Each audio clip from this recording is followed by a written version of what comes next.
ರಾಜ್ಯಪಾಲ ಖುಷಿಯಾಗ್ಲಿ ಅಂತ ಭಾಷಣ ತಯಾರಿಸಿದ್ದಲ್ಲ, ನಾವು ಬರೆದು ಕೊಟ್ಟಿದ್ದನ್ನ ಓದದೆ ಬೇರೆ ಓದಿದ್ದಾರೆ. ವಿಧಾನಸಭೆಯಲ್ಲಿ ಸಚಿವ ಎಚ್.ಕೆ. ಪಾಟೀಲ್ ಆಕ್ರೋಶ ವ್ಯಕ್ತಪಡಿಸಿದರು.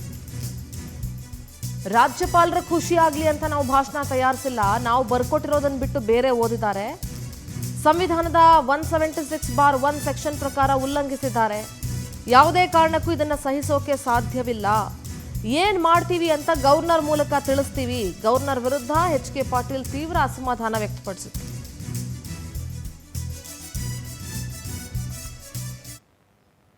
Under the fundamental freedoms of restricted by the public order. This is what the Supreme Courts have ruled on and often.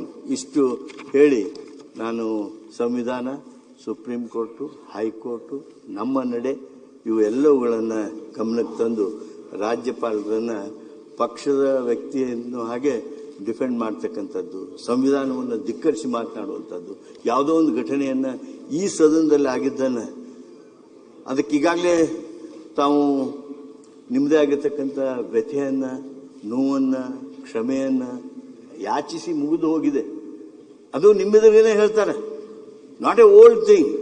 ಹಿಂದಕ್ಕೆ ರಮೇಶ್ ಕುಮಾರ್ ಅವರ ಇದ್ದಾಗ ಆಗಿತ್ತು ಅಲ್ಲ, ವೈಕುಂಠ ಬಾಳ್ಗ ಅವ್ರ ಕಾಲದಾಗ ಆಗಿತ್ತು ಅಲ್ಲ, ನಿಮ್ಮೆದುರಿಗೆ ಆಗಿರ್ತಕ್ಕಂಥ ಘಟನೆಯನ್ನ ಇದಕ್ಕೆ ಕೋಟ್ ಮಾಡ್ತಕ್ಕಂಥ, ಕಂಪೇರ್ ಮಾಡ್ತಕ್ಕಂಥ ಈ ಪ್ರಯತ್ನ ಏನಿದೆ ಅತ್ಯಂತ ಖಂಡನಾರ್ಹ ಅನ್ನುವಂಥ ಮಾತನ್ನ ಹೇಳಿ, under the fundamental freedoms of restricted by the public order. This is